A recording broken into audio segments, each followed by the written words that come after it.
बिस्मिल्लाहिर्रहमानिर्रहीम। प्यारा शागिर्दो, अस्सलाम वालेकुम। उम्मीद है तव्हां ख़ैर ख़ैरियत सां हूंदा। जीअं त आउं आहियां GM मला, सब्जेक्ट ऑफ बायोलॉजी। मुंहिंजा प्रीवियसली जेके आहिनि से कुझु जेके लेक्चर्स हुया उहे हली चुका आहिनि, जंहिंमें पढ़ियोसीं इंट्रोडक्शन ऑफ बायोलॉजी ऐं क्लासिफिकेशन ऑफ लिविंग ऑर्गेनिज़म, याने 2 किंगडम्स भी हुया, उहा कंहिं क्लासिफिकेशन ॾिनी, या जेके 5 किंगडम्स हुया उहे कहिड़नि साइंटिस्ट क्लासिफिकेशन्स ॾिनी। उन में कॉलस लीनियस भी हुयो जिन 2 किंगडम्स वारी क्लासिफिकेशन ॾिनी। उन खां अलावा जेको आहे सो वितेकर हुयो जंहिं 5 किंगडम्स वारी स्कीम ॾिनी। वरी उन 5 किंगडम्स वारी स्कीम खे मॉडिफाइड कयो जेको आहे सो मर्गिलस ऐं शिवार्ट्स। अॼु असां जंहिं टॉपिक ते ॻाल्हाईंदासीं उहा बि बायोलॉजीअ सां रिलेटेड ई आहे। त जॾहिं असां बायोलॉजी जी स्टडी कयूं था त उन बायोलॉजी जेका आहे सा असांखे कहिड़ी नॉलेज ॾिए थी। उन बायोलॉजी मां असांखे जेका ह्यूमन्स आहिनि या ॿिया ऑर्गेनिज़म्स आहिनि, जॾहिं असां बायोलॉजी पढ़ंदासीं त ज़ाहिरी आहे ह्यूमन्स याने मैनकाइंड जेको आहे सो उन मां मालूमात हासिलु कंदो ऐं उहा एडॉप्ट करे उन मां मुख़्तलिफ़ जेके आहिनि से फ़ाइदा हासिलु करे सघजनि था। त इन हवाले सां अॼोकी जेका टॉपिक आहे उहा आहे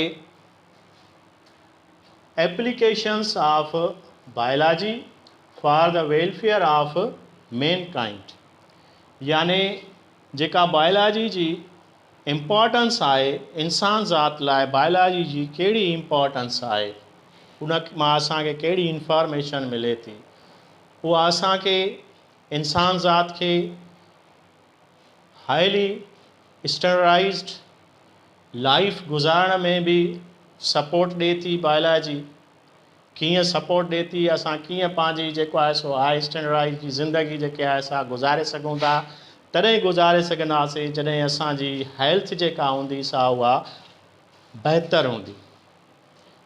त बायोलॉजी मां असां इंफॉर्मेशन इहा मिले थी त असां पंहिंजी हेल्थ खे जेको आहे सो कीअं प्रोमोट करे सघूं था।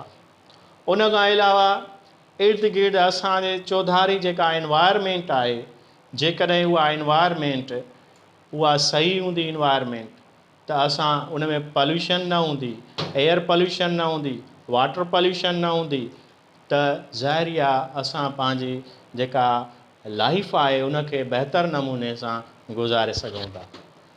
उन खां अलावा अॼुकल्ह फूड जो जेको आहे सो वॾो प्रॉब्लम आहे। उन फूड खे जी रिक्वायरमेंट खे पूरो करण लाइ, छो त ॾींहों ॾींहुं जेका आहे सा पॉपुलेशन्स इंक्रीज़ थी रहियूं आहिनि, जंहिंजे करे ज़ाहिरी आहे डिमांड बि जेका आहे सा फूड जी उहा बि वधे थी। त बायोलॉजी असांखे अहिड़े तरीक़े सां मुख़्तलिफ़ टेक्निक्स ॾिए थी जंहिंजे बुनियाद ते असां पंहिंजे फूड जी क्वालिटी खे या उन जे क्वांटिटी खे इंक्रीज़ करे सघूं था मुख़्तलिफ़ टेक्निक्स जे ज़रिए। हाणे हूअं त बायोलॉजी जा खोड़ सारा जेके आहिनि से उन जूं एप्लीकेशन्स आहिनि, उन जूं इम्पोर्टेंस आहिनि, पर तंहिं हूंदे बि कुझु असां हिते जेके इम्पोर्टेंस पढ़ंदासीं बायोलॉजी जूं उहे आहिनि। मिसाल जेकॾहिं to promote better health and modern techniques in medical science, त बायोलॉजी असांखे सुठी सिहत, उन जी जॾहिं असां बायोलॉजी जी स्टडी कंदासीं त उन मां असांखे नॉलेज मिलंदी, त असांखे बायोलॉजी मां नॉलेज मिलंदी त असां पंहिंजी जेका आहे सा हेल्थ खे बहितर बणाए सघूं था।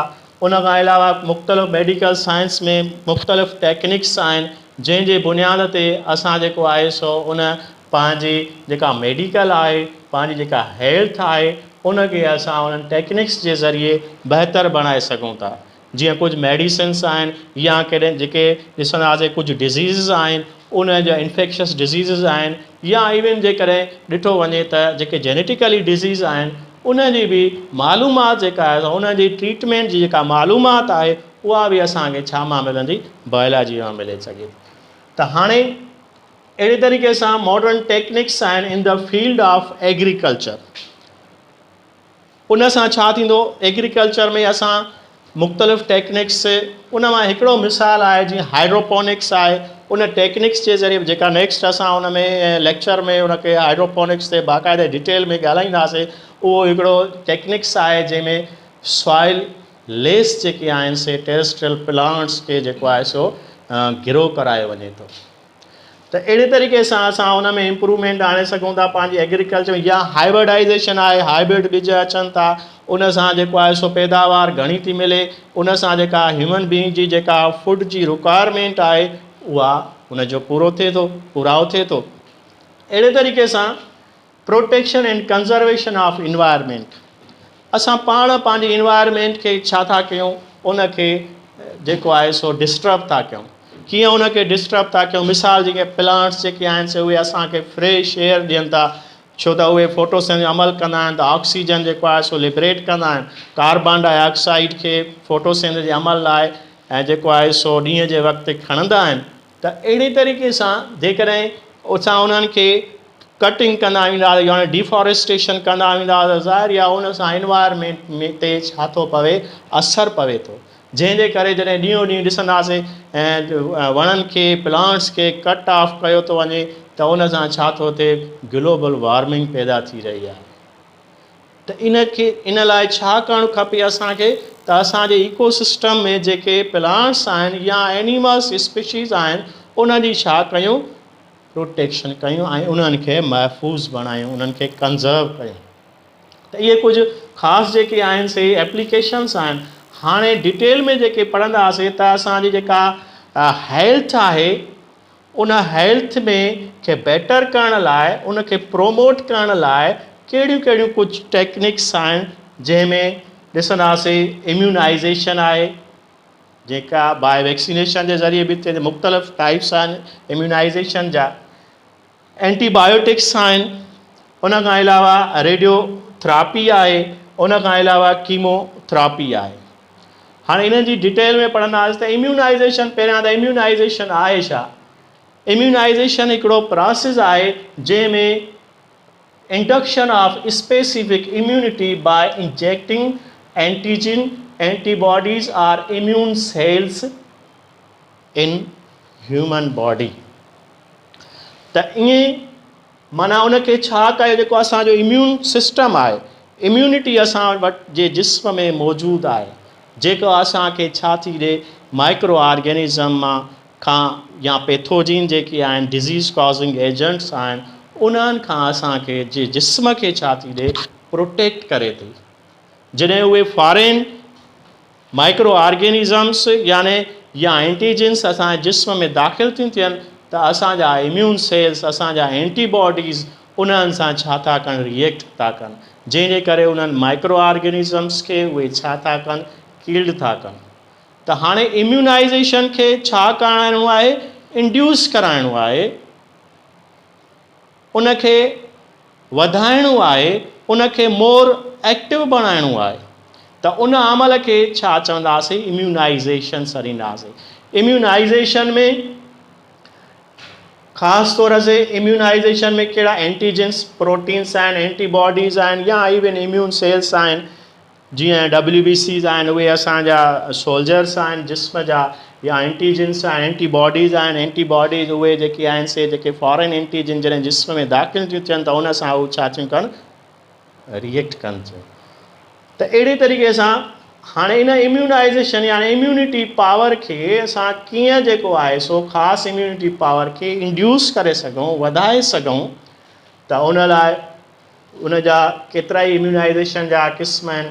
हिकिड़ो पैसिव इम्यूनाइज़ेशन बि आहे, जीअं अॼुकल्ह ॿुधो हूंदो तव्हां त जेका कोरोना वायरस आहे, जंहिंमें कोविड-19 जेका आहे सा थिए थी, जिस्म में लंग्स में इन्फेक्शन्स पैदा करे थी, उन लाइ बि जेको आहे सो असांजे मुल्क में जेको आहे सो पैसिव इम्यूनाइज़ेशन ते कमु थी रहियो आहे। उन जे ख़िलाफ़ु कीअं त उन में जेके असांजा जेके पेशेंट्स हुया, उहे जॾहिं उन जी ट्रीटमेंट थी आहे, उहे जेके आहिनि से सिहतमंद थिया आहिनि, त उन्हनि जे जिस्म में उन वायरस जे ख़िलाफ़ु एंटीबॉडीज़ जेके आहिनि से उहे ठही विया आहिनि।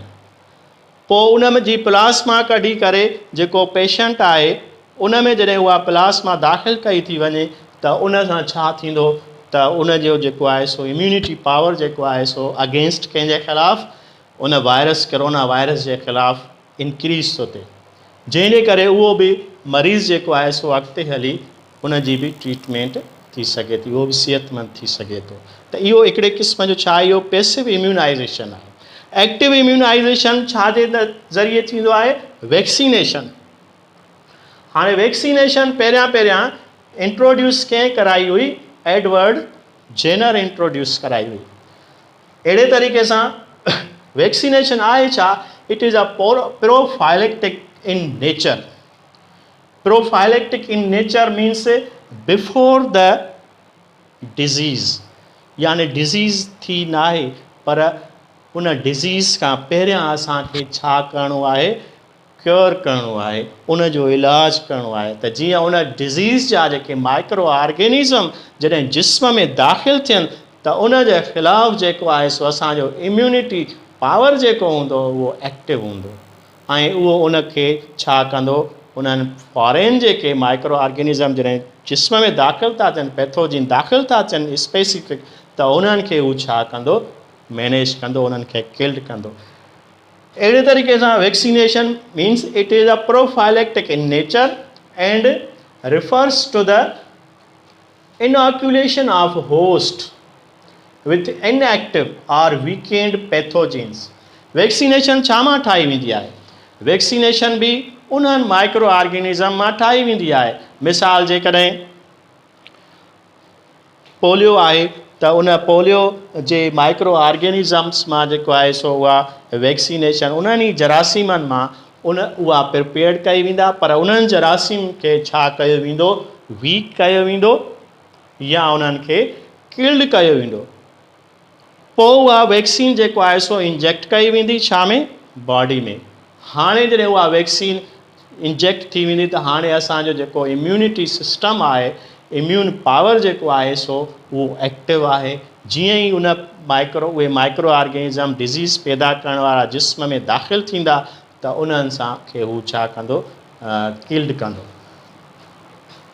त उन होस्ट खे, उन ह्यूमन बींग्स खे उन्हनि वीकेंड या इनएक्टिव पैथोजिन उन जे जिस्म में दाख़िल करणा आहिनि, उन खे वैक्सीन चवंदासीं। या उन पैथोजेनिक प्रोडक्ट्स आहिनि उहे छा कंदियूं? टू स्टिम्युलेट प्रोटेक्टिव इम्यूनिटी, उनखे स्टिम्युलेट कंदियूं, तहरुक ॾींदियूं, जंहिंजे नतीजे में असांजो जेको वैक्सीनेशन आहे, असांजो जेको इम्यूनिटी पावर आहे उन वैक्सीनेशन जे ज़रिए स्टिम्युलेट थींदो, तहरुक में अची वेंदो। जॾहिं बि उन डिज़ीज़ जा जेके कॉज़ल एजेंट आहिनि जिस्म में दाख़िल थींदा त उहे उनखे मैनेज कंदा। हाणे वैक्सीनेशन जेका आहे सा असांखे लॉन्ग लाइफ प्रोटेक्शन बि ॾिए थी। कुझु डिज़ीज़ में कुझु वैक्सीनेशन आहे जेका लॉन्ग लास्टिंग प्रोटेक्शन ॾिए थी, पर के वरी अहिड़ियूं वैक्सीनेशन आहिनि जेके लॉन्ग लाइफ प्रोटेक्शन न थींदियूं आहिनि, उहे शॉर्ट टर्म्स लाइ हूंदियूं आहिनि। अहिड़े तरीक़े सां वैक्सीनेशन जेका आहे सा कुझु कहिड़ियूं वैक्सीनेशन कहिड़नि जेको आहे सो डिज़ीज़ लाइ इस्तेमालु थियूं आहिनि। जीअं पोलियो आहे, आमतौर ते तव्हां ॾिठो हूंदो त पोलियो जा जेके ड्रॉप्स आहिनि उहे ॿारनि खे जेको आहे सो पियारिया वेंदा आहिनि त जीअं उन्हनि खे पोलियो जा जॾहिं वायरस उन जे जिस्म में दाख़िल थियनि त उन्हनि जो इम्यूनिटी पावर जेको आहे सो उहो छा हुजे? स्टिम्युलेट थियलु हुजे। त जीअं उहे जॾहिं पोलियो जा वायरस जिस्म में दाख़िल थियनि त उन्हनि सां हू मुक़ाबिलो करण जी सलाहियत उन वटि मौजूदु हुजे।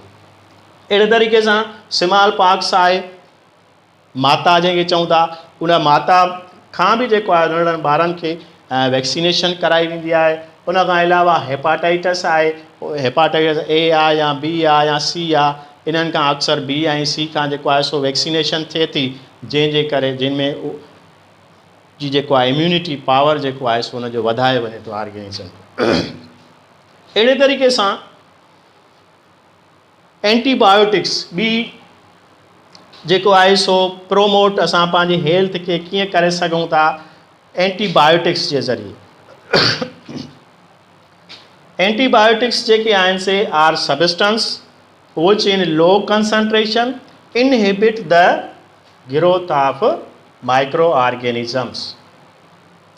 Anti means against, opposite, bio means life, यानी कहिड़ी लाइफ जेके micro organism pathogenic micro organism जिस्म में दाख़िल थिया आहिनि उन्हनि जे ख़िलाफ़ु जेको आहे सो मेडिसिन आहे जंहिंखे छा थो सॾियो वञे एंटीबायोटिक्स सॾियो वञे थो। उहा जॾहिं उनखे उहे एंटीबायोटिक्स मरीज़ खे ॾिना वेंदा त उहे एंटीबायोटिक्स जेके केमिकल सबस्टेंसिस आहिनि उहे छा कंदा उन्हनि माइक्रो ऑर्गेनिज़म्स खे छा कंदा उन्हनि जी ग्रोथ खे या त इनहिबिट कंदा या उन्हनि खे किल्ड कंदा।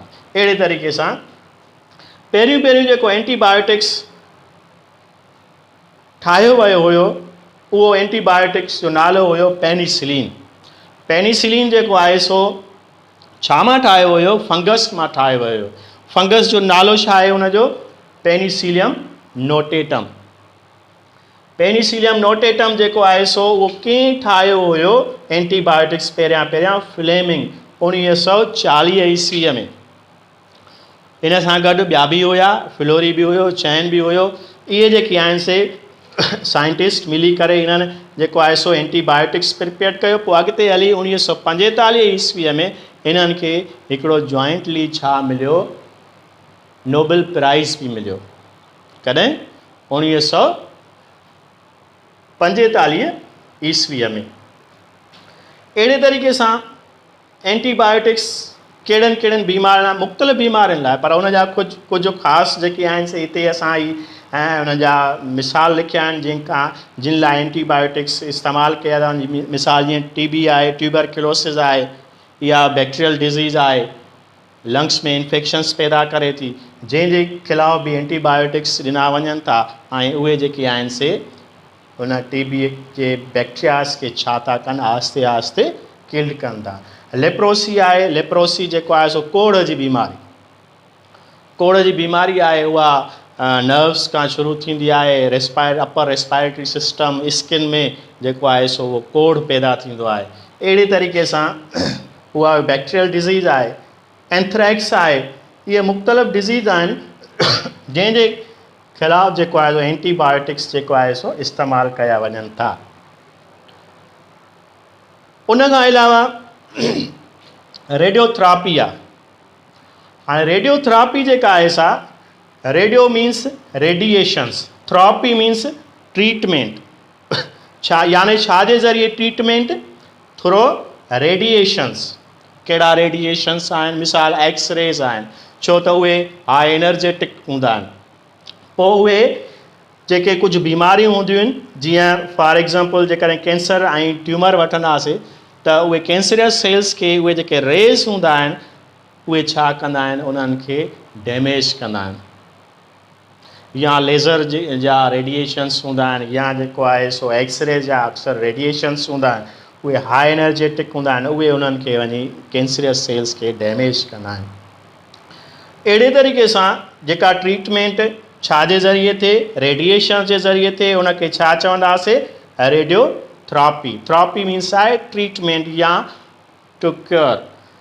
अहिड़े तरीक़े सां रेडियोथेरापी जे ज़रिए, रेडिएशन जे ज़रिए न सिर्फ़ु ट्रीटमेंट करे सघिजे थी, पर उन जे ज़रिए बीमारियुनि खे बि डायग्नोस बि करे सघिजे थो।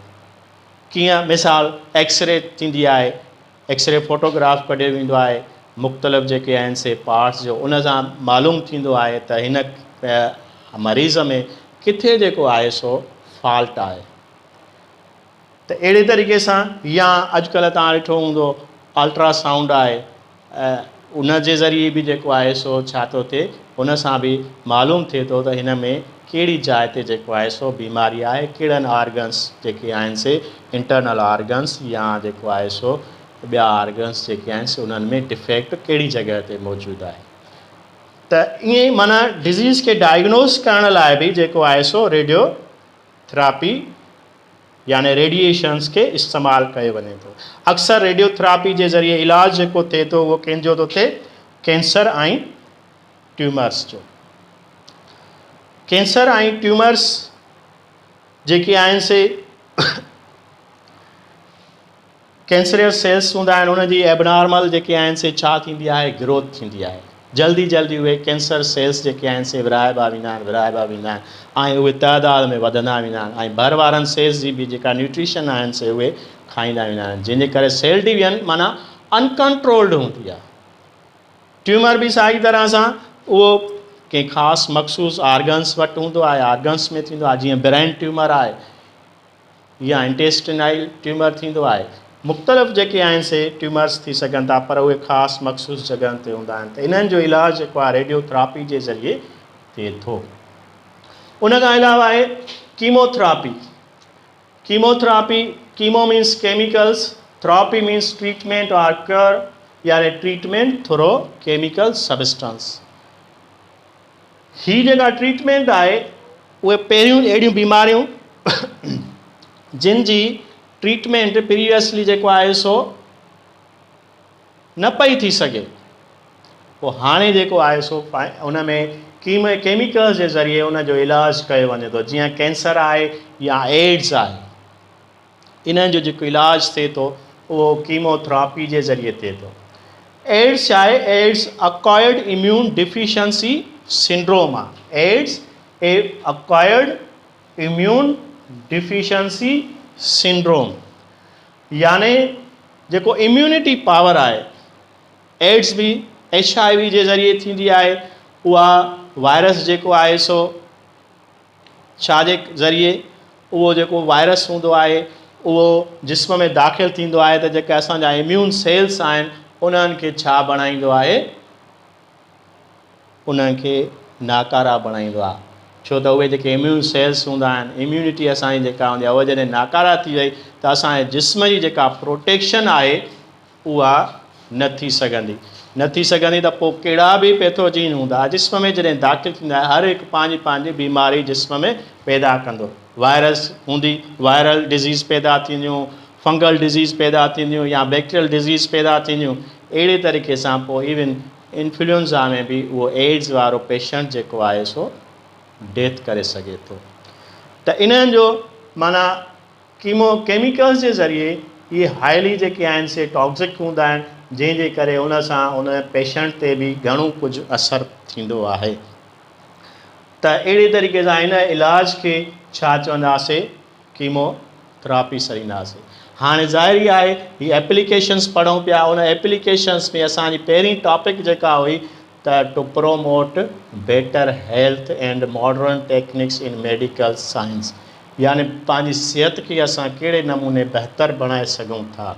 त इहा मुख़्तलिफ़ बीमारियुनि जे ख़िलाफ़ु असां कीअं उन खां जेको आहे सो पाण खे बचाए सघूं था, इहे कुझु जेके आहिनि से क्योर हुया, टेक्निक्स हुयूं। उन खां अलावा इन नेक्स्ट टॉपिक में असां इन एप्लीकेशन ऑफ बायोलॉजी में ॿी साॻी तरह सां असां पढ़ंदासीं in the field of agriculture. वरी उन खां पोइ पढ़ंदासीं protection and conservation of environment. इन सां गॾु असांजो अॼोको लेक्चर कंप्लीट थिए थो। अल्लाह हाफ़िज़।